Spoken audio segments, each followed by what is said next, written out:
नमस्कार. Doctor Babasaheb Ambedkar Marathwada university Chhatrapati Sambhajinagar अंतर्गत Malviya mission teacher training सेंटरच्या माध्यमातून 15th online faculty induction programme राबवला जात आहे. मी डॉक्टर उद्धव भाऊसाहेब फुडके प्रायोगिक अभिकल्प या विषयावरती सेमिनार सादर करत आहे. प्रश्नपत्रिका तयार करण्यापूर्वी संविधान तक्ता तयार करणे आवश्यक आहे. त्याचप्रमाणे प्रयोग करण्यापुरती कोणता अभिकल्प वापरायचा हे निश्चित करणे आवश्यक असते. अभिकल्प अनेक प्रकारचे आहेत. त्यापैकी कोणता निवडायचा हे प्रयोग, परिस्थिती, विविध चले यांचा विचार करून संशोधकाने ठरवायचा भाग आहे. अभिकल्पाचे अनेक प्रकार पडतात. त्यामधील पहिला प्रकार, एक गट पूर्व उत्तर चाचणी अभिकल्प. एक गट घ्या, त्या गटास पूर्व उत्तर चाचणी द्यावी, त्या गटाची पूर्व चाचणी घ्यावी, त्या गटात प्रायोगिक पद्धतीने अध्यापन करावे, नंतर उत्तर चाचणी घ्यावी, पुन्हा त्याच गटाला काही दिवसानंतर पुन्हा पूर्व चाचणी घ्यावी, त्याच गटाला पहिल्या पाठ्यांशाच्या क्षमतेइतकाच पाठ्यांश पारंपरिक पद्धतीने शिकवावा व नंतर उत्तर चाचणी द्यावी. योग्य पद्धतीने प्रायोगिक व पारंपरिक पद्धतीतील फरक शोधून काढावा व निष्कर्ष काढावा. प्रकार दुसरा, दोन समान गट उत्तर चाचणी अभिकल्प. एकसारखे वाटणारे गट घ्यावेत. एका गटात प्रायोगिक पद्धतीने व दुसऱ्या गटात पारंपरिक पद्धतीने एकाच घटकाचे अध्यापन करावे, नंतर उत्तर चाचणी घ्यावी व दोन्हीमधील फरक शोधून काढावा व निष्कर्ष काढावा. प्रकार तिसरा, यादृच्छिक निवड दोन गट उत्तर चाचणी अभिकल्प. यादृच्छिक निवड पद्धतीने दोन समान गट केले जातात. त्या दोन गटापैकी एक गट प्रायोगिक मानावा व दुसरा नियंत्रित मानावा. त्यानंतर प्रायोगिक गटास प्रायोगिक पद्धतीने व नियंत्रित गटास नियंत्रित पारंपरिक पद्धतीने अध्यापन केले जावे. शेवटी दोन्ही गटांना उत्तर चाचणी दिली जाते व निष्कर्ष काढले जातात. प्रकार चौथा, दोन गट यादृच्छिक जोडी निवड उत्तर चाचणी अभिकल्प. एकूण प्रयोजक निवडावेत. समान शैक्षणिक क्षमता असेल अशा दोघांच्या जोड्या तयार कराव्यात. त्यानंतर जोडीतील एक पहिल्या गटात व दुसरा दुसऱ्या गटात ठेवावा. दोन गटापैकी एक गट प्रायोगिक ठरवावा, दुसरा नियंत्रित ठरेल. त्यानंतर दोन्ही गटांना योजनेप्रमाणे अध्यापन करावे व शेवटी उत्तर चाचणी घेऊन योग्य ते निष्कर्ष काढावेत. प्रकार पाचवा, दोन गट यादृच्छिक निवड पूर्व व उत्तर चाचणी अभिकल्प. यादृच्छिक निवड पद्धतीने दोन गट तयार करावेत.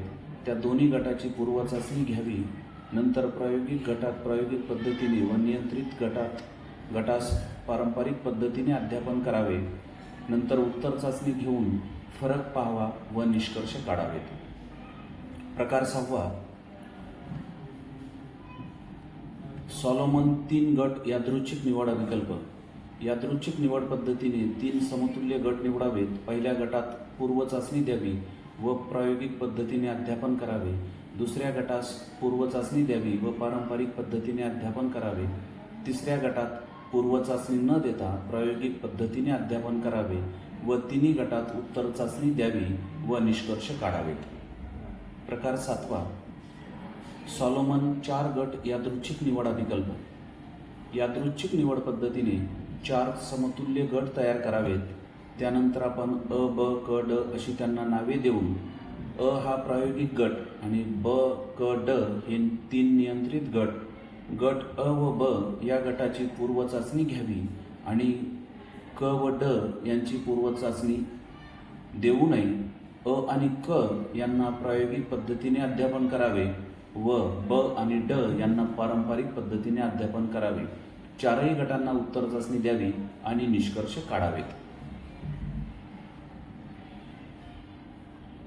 पुढचा आठवा प्रकार, दोन गट पूर्व उत्तर चाचणी अभिकल्प. जेव्हा यादृच्छिक पद्धतीने दोन समान गट तयार करणे शक्य नसते तेव्हा ही पद्धती वापरली जाते. प्रथमतः दोन सर्वसाधारण समान असणारे गट घेतले जातात. त्या दोन गटांना पूर्व चाचणी दिली जाते. या चाचणीतून या दोन गटात विशेष फरक दिसून आला तर तो संख्याशास्त्राच्या आधारे नाहीसा करता येतो. आता समान झालेल्या दोन गटापैकी एकास प्रायोगिक पद्धतीने आणि दुसऱ्यास पारंपरिक पद्धतीने अध्यापन करतात. नंतर दोन्ही गटात उत्तर चाचणी दिली जाते व फरक लक्षात घेऊन निष्कर्ष काढले जातात.